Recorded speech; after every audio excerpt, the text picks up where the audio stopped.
Hello everyone, গড়কন্যা ব্লগে আপনাদের সবাইকে জানাই স্বাগতম। আজকে আরেকটি ব্লগে আপনাদের সবাইকে জানাবো যে আমি সিলেটি আরেকটা রান্না রান্নু। একটা হইছে আমি সিলেটি ভাষায় একটারে হৈরো হই, তো একটা হইছে সরিষা। তো হৈরো ফিসা রাখছি, তারপরে পেঁয়াজ, তারপরে ধনিয়া, তারপরে কেন হয়েছে কাঁচামরিচ, তারপরে কেন হয়েছে রসুন আর ইলিশারে আমি সাকি সাকি করে কাটছি। আর আইক আমি দেখাইলিমু আপনারারে আমি কেলাখান ইলিশা হৈরো দিয়া রান্ধি। ইলা হইয়া এখন আমি আমার তরকারি ইলা হইয়া এখন আমি দেখবো আইলাম। এখন দিলাইমু তেল, যতটুকু আমার মাছ অতটুকু পরিমাণ মতন আমি তেল দিছি। দিয়া এখন দিলাইমু আমি রসুন,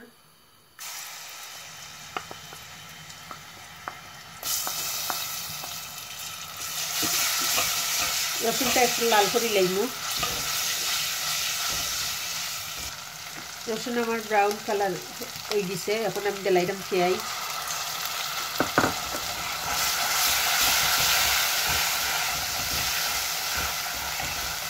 পেঁয়াজ দিয়ে দিলাইমু এখন একটু লবণ, 1 চামচ লবণ দিলাইলাম, আর একটু লাগবো দিলাই। এখন আমার পেঁয়াজ লাল হয়ে গেছে, বাদামি কালার হয়ে গেছে। এখন আমি হলদি পাউডার দিলাইমু, দিলাইলাম 1 চামচ হলুদ।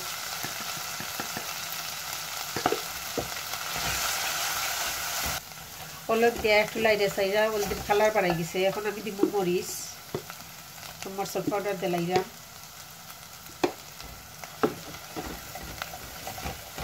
তো মরচর একটু কালার বাড়াইব, বালা করে মিক্স কইরা একটু লাড়ি লিছি। লাইরা এখন দিলাইলাম আমি কাঁচামরিচ।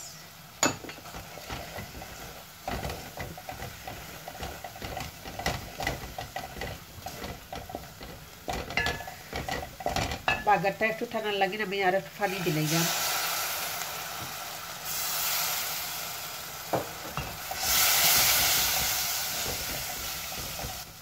বাগার এখন আমার টানি গেছে, এখন আমি দিলাইমু সরিষা।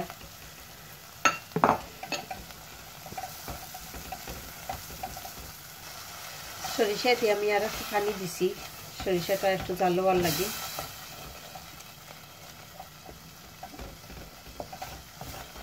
অনেক সুন্দর কালার বাড়াইছে।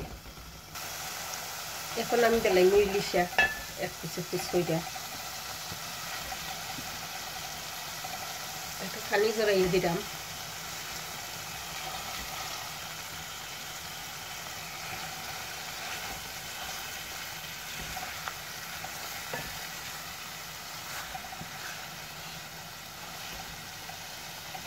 আগুনটা একটু কমাইয়া গুঁড়া রাখি দেই। এখন আমি একটু শিরা দিলাইমু।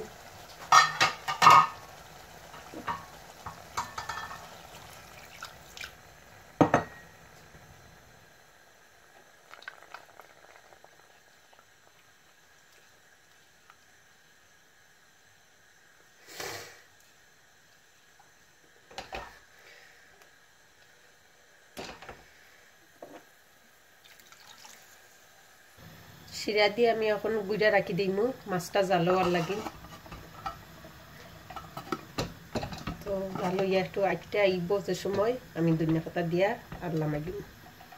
তো আমার হয়ে গেছে ইলিশা মাছ রান্না। তো আপনাদের কিলাখান লাগলো অবশ্যই আমারে কইবা কমেন্টের মাধ্যমে। আজ একটা বুঝুন না, যেহেতু আমি সিলেটি মারতাম, চেষ্টা করলাম সিলেটি বুঝাইরাম। তো যারা সিলেটি বুঝুন না তারা কইরাম যে না বুঝলে আপনারা কইবা যে কোন জায়গাটা আপনারা বুঝছেন না, আমি আপনারা বুঝাইয়া কইব। তো আমার তরকারি মনে হয়ে গেছে, এখন আমি দিলাম ধনিয়া পাতা।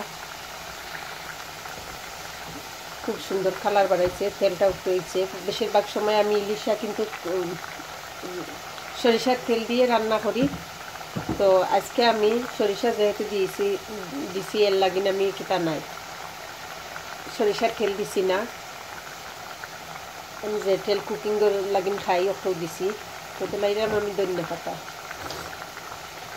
দেয়া, একটু কালার বাড়ানির লাগিন আমি একটু স্লো গ্যাসও রাখি লাগি। আর ধনিয়া পাতাও একটু জাল হয়ে যাইব।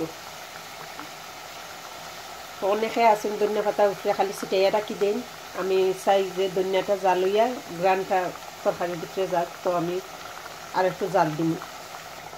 আমি ইলিশাটা একবারে গরুয়া যেভাবে আমরা সবসময় রান্ধি, আমি আমার গরুর লাগিন যেলাখান রান্ধি ওইলাখানও রাঁধছি, আমি কোনো আলাদা স্টাইল কিছু করছি না। আর কোনো যে আমি গরুর হান্ডি বাসন দিয়ে রাঁধছি, আমি এক্সট্রা বাসনও আমি বার করছি না। আমার কাছে আমার যেটা আমি সবসময় রান্ধি জেলা রান্ধি, আমি গরুর লাগিন রান্ধা দিছি, ওটা আমি আপনারা লাগিন শেয়ার করছি। তো আমার রান্না আপনাদের কিলা লাগে অবশ্যই আপনারা কমেন্টও করবা। আর আজকে এখানেও আমি শেষ করে নিলাম, আর ভিডিওর আপনারা লগে মারতাম আমি আইমু। তো আজকে বিদায়, আল্লাহ হাফেজ।